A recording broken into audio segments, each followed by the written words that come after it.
home to refresh your memory about the prayer. So we'll just do the first movement. If you looked it over, you've got some idea what's happening. So we'll just play it down.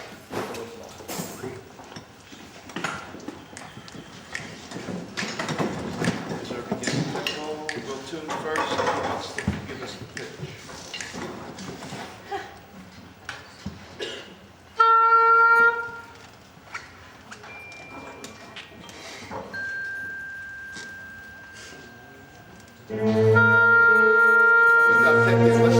Let's take the keyboard.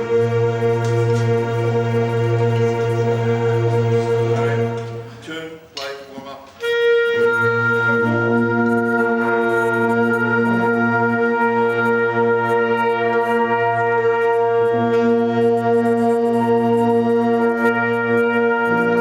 Okay, here we go.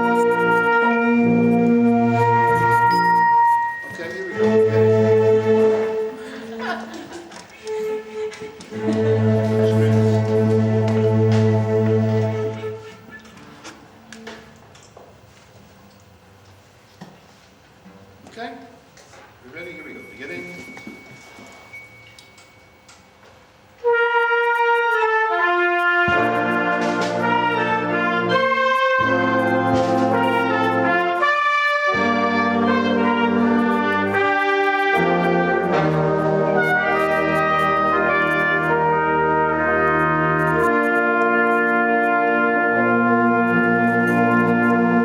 It says slower, doesn't it? Yes. Well, wait, then that doesn't say slower, it says watch the conductor. Right? Change it, that's what I do. Right? And he changed the tempo, man. My eyes are glued there. I don't know how slow he's going to take it. We just played right through it. Right? Beginning again. Okay, and...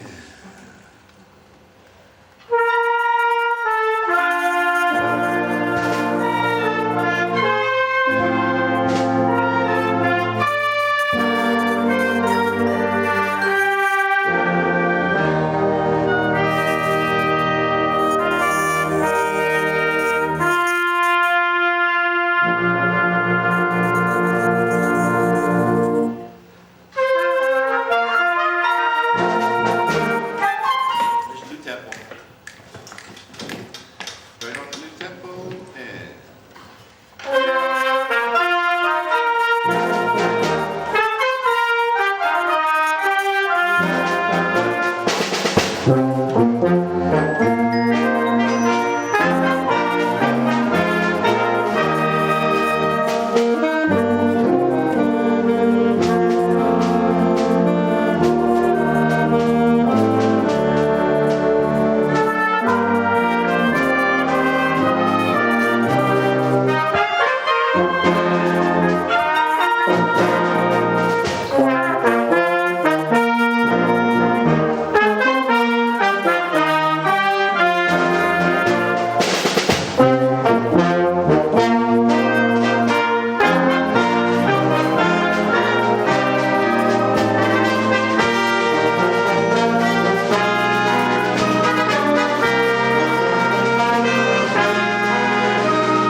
Okay, sight reading.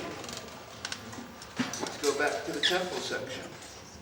Give you another chance. Would you decide on what style articulation, what kind of accents are there? We just talked about that last time.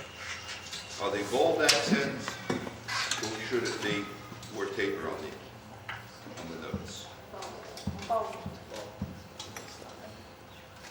Introduction, maybe, I don't think at the faster tempo. Bing, ding, ding, dong, dong, dong. Should be more taper. So that it's more agility. So we're going to start at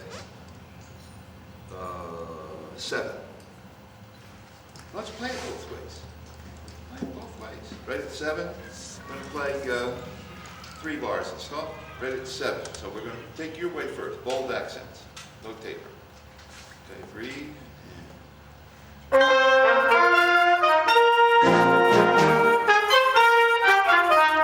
Now do it with accent taper. D, ding, boom, ding, breathe, and. This is on the beat or off? Later it's off the beat. This is on the beat, right? Yep, on the beat. Some of us are playing late. I hope they find my glasses. I lost my glasses at the airport. God, see this story. And.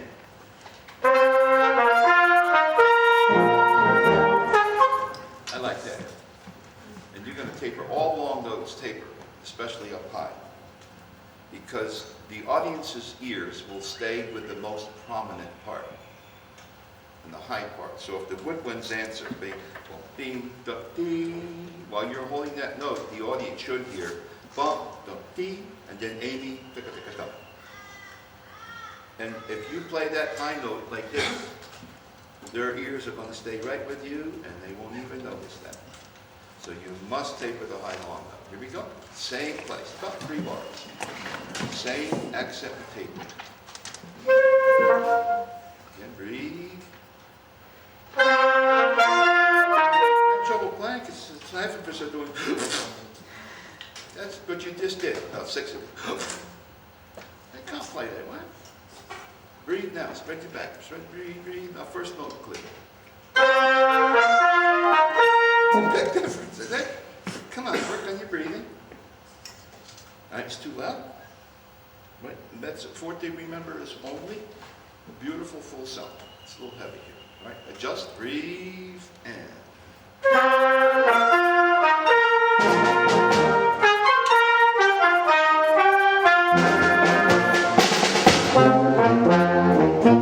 Again.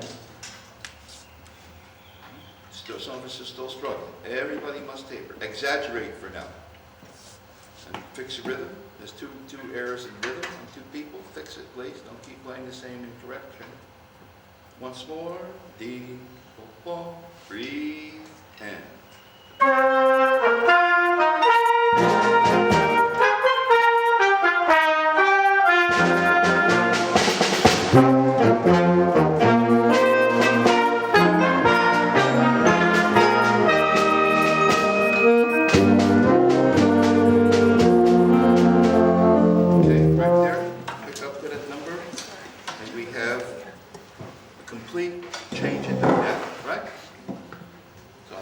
Size pattern to this, and I also went legato, right?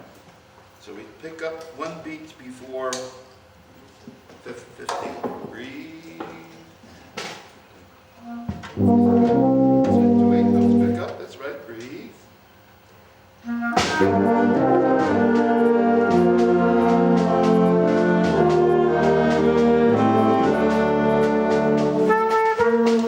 Now, I did that on purpose. It's very common to go into augmentation for styling purposes. Even though Amy, first of all, I paid attention to Amy to make sure that her rhythm, that I didn't throw her off by going into 2. And since she was doing fine what she was doing, by going into 2, we changed the style that went here. But I wouldn't have done that unless she wasn't secured when she was playing, because she's in 4. She's going, but since she was very secure, I just let her go and coached you into a little more flow, which you did. Okay, balance and blend. Over here, you have to stay under. We're all mezzo piano, but this is batun. Once more, same place. Now, when you have an anacrusis, pickup, you get your mind on the salient note, which is the 3rd note.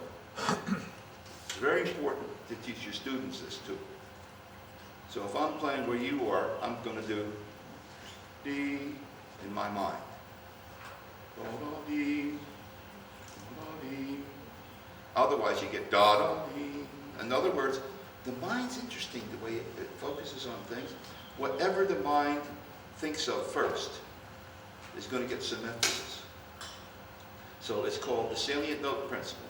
Only when you have a pickup, you have to find which is the most important note, and you take that as the primary objective. Then the pickup comes in so beautiful. D is in your mind. Here we go, same place. Put your mind on the 3rd note, breathe, and.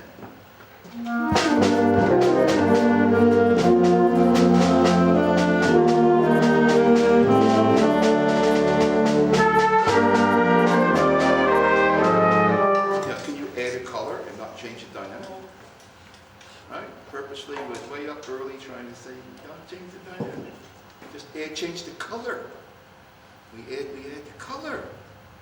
Once more. You know how nice the pickup was? Your kids do the same thing? It'll be that beautiful. Breathe. Third note.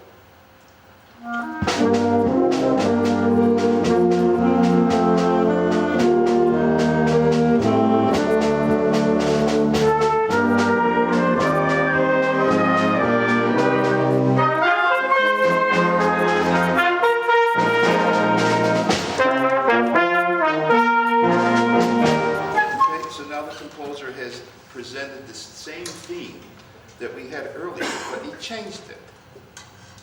Now that's done on purpose, so you look for that in your score study. We started, do, be, be. Now when I bring the theme back, I want it to be a little bit different, so I syncopate. Ba, be. The ending's the same, but by changing the beginning of the theme, it is the same material, but it sounds fresh and new, rather than just repeating exactly what I did before. So you look for those tricks that trained composers do all the time. I'm always going to, if I'm going to repeat some material, I'm going to change the color, I'm going to change the counterpoint, maybe change the harmony a little bit. It's always going to be something different. And maybe not be extreme, so the audience can recognize, oh, that's the same earlier theme. But it's not going to be the same. Okay? Can we start there? Where are we? 23? Okay, I see. Now, we want the trumpets to set very lightly on top of the euphonium, because now the theme is in octaves. All right? We're a little outnumbered, right? We have 1 euphonium and 4 trumpets. But keep that in mind, that we want the audience to hear a nice color in the brass. The trumpets and euphonium and octaves. Here we go, right there. Breathe and. We match the articulation. Da, da, dee. 2 phrases. 1 note and 2 notes. And the first note has a beautiful taper on it. Da, da, dee. So it's 1 note, 2 notes, and 2 notes. Everybody thinking the same? Breathe and.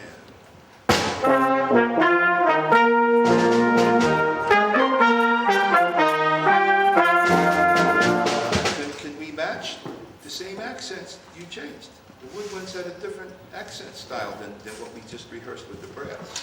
So when you rehearse, good rehearsals come about by once you teach something in a theme, and similar material comes in, we want to play off of what you just did. So I'm talking too much, lousy rehearsal, because I'm teaching. Normally I would never explain all this. This is not a good rehearsal, too much stopping. But I'm teaching. So make sure that your articulation matches the beginning of that same theme. Even though you have different notes, but your articulation has to be the same. Here we go, same place. Breathe and.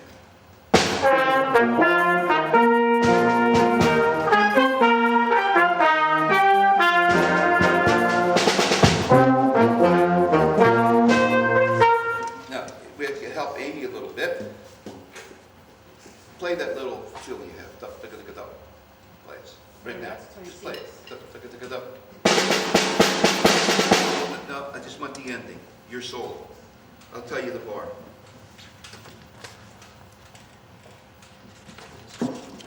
Now there's 2 ways. What she has is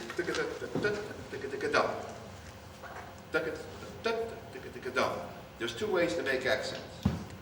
I can make the 3 accents I wrote louder, or I can put the mean volume on those 3 accents and play the other notes softer, which is the way I sang. So I'm going to get my mind on, and I'm going to play. This is the way we talk, by the way. You notice the nouns and the verbs and the adjectives all have the mean volume and inflection, and the articles and the prepositions all are less when you talk. Right? The music should be the same way. So we're going to ask Amy to sing it in her head once, the 3 accents I wrote. Are we going to play it? Here we go. 1, 2, 3. Right. Now, a little less volume. sorry. Bring out the 3 accents on your mean volume. Play the rest softly. 1, 2, 3, and. Now we're getting there. Now it's beginning to make sense. The only thing missing is the crescendo at the end of the bar. Ta-da. Now add that in. 1, 2, 3, and. Beautiful. Now, you notice I double and triple tongue when I sing the percussion. Right? So those are play. It's very effective to talk to your percussion in double and triple tongue the rhythm instead of trying to use ta ta ta ta. Sing it. Double tongue. 1, 2, ready, and it works. And then you add in always inflection.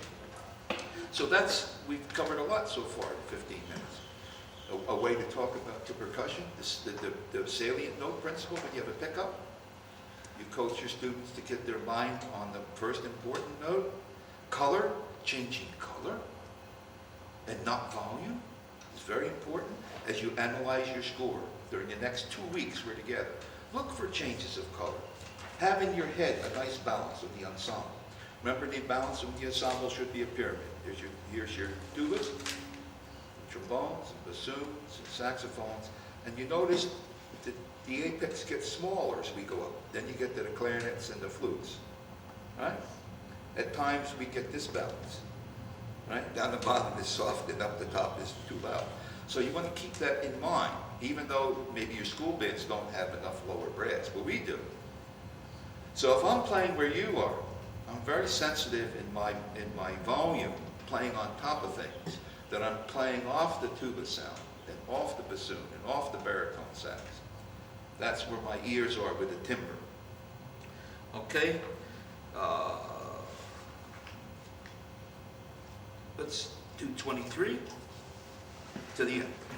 Applying what we've done so far. Being very sensitive to where you are in the ensemble balance, here and there. You guys be confident and give us a good bottom to balance and blend with. All right, here we go. We're at 23. Okay, breathe.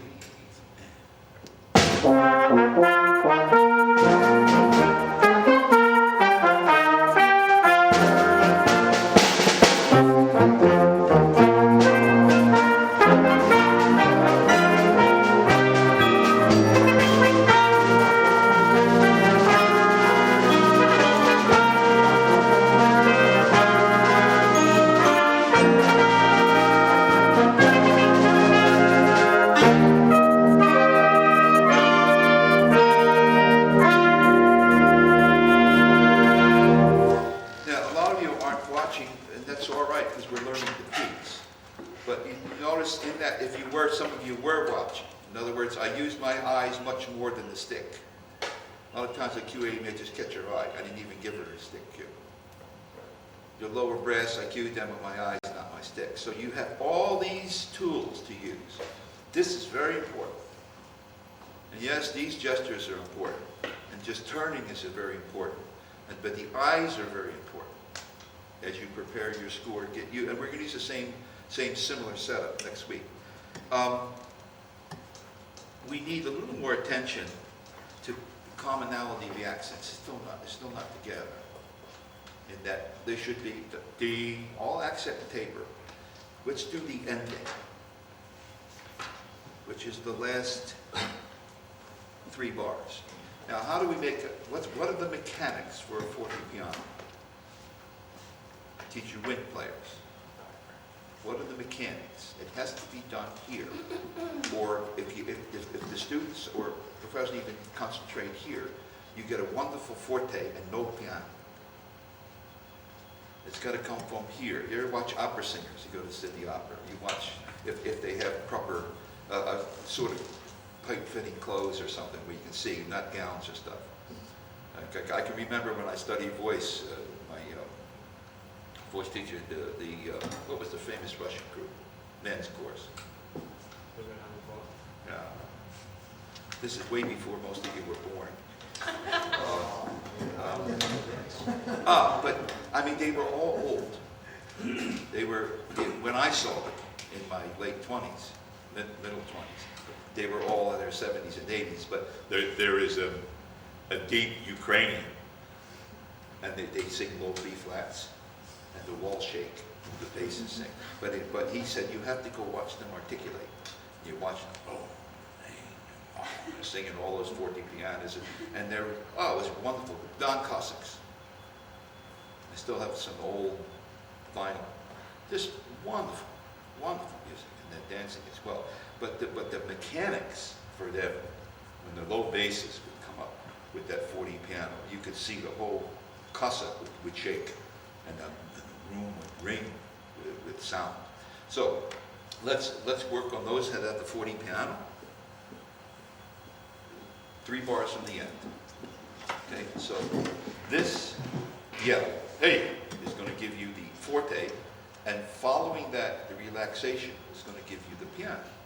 All right, most of the world does good fortes and lousy pianos, but because it's not done here. Those people with the forte piano, time it, breathe, time, release. Pretty good. Do it again. You need to try it a few times. What it feels like. Breathe and. That's it. Breathe and. Now we're getting more pitch on it. It's good. We still have forte piano, and it's only forte. It's not sforzando. We got more of a sforzando. All right, once more. Beautiful full tone. Forte followed by piano. Breathe. Ready. Go. Get there. Now, and you gotta hold it. Keep your back spread. And watch your ear speed. If you get the ear going too fast, the tone won't hold. You gotta hold the ear back just a little bit. Experiment with that. Just keep your buzz going, but don't overdo the air. Only enough air to keep the buzz going. Now, can I have everybody in last 3 bars? With the same style accent that we had in the tune. Bing, bong, bing. Here we go. Breathe, last 3 bars, and.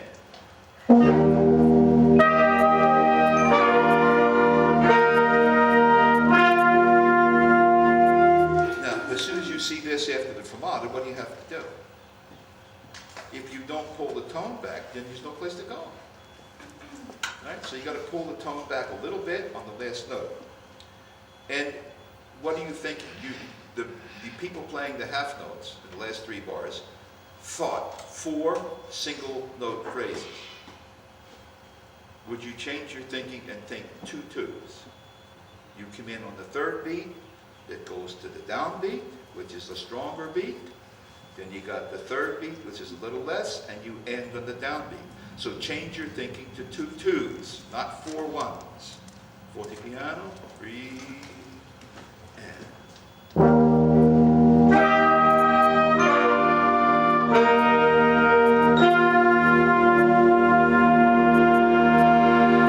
Difference in that? Difference in that? Beautiful, beautiful. Now, the crescendo should be controlled by these people instead of these people, right? So when I ask for the crescendo, you're going to follow those people with the sound. So the crescendo holds this. We went from this during the crescendo to this. So it's got to come out of those instruments. Last time. Here we go. Breathe and.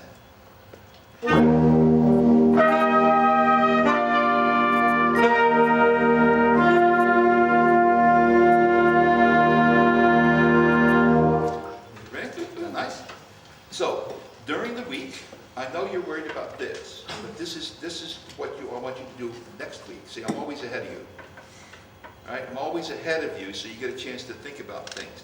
Next week, when you rehearse, or maybe the end of the week, you can begin to be aware of the balance after you get more confident with this, and begin to work on some of these things. Now, if you want to take any notes, you're welcome to, but you're going to get the video anyway as a reference. And you'll be able to hear these things, and hopefully when you go home, remember, certain techniques that we did. Thank you very much. We're going to go back. Sorry, I misread the schedule.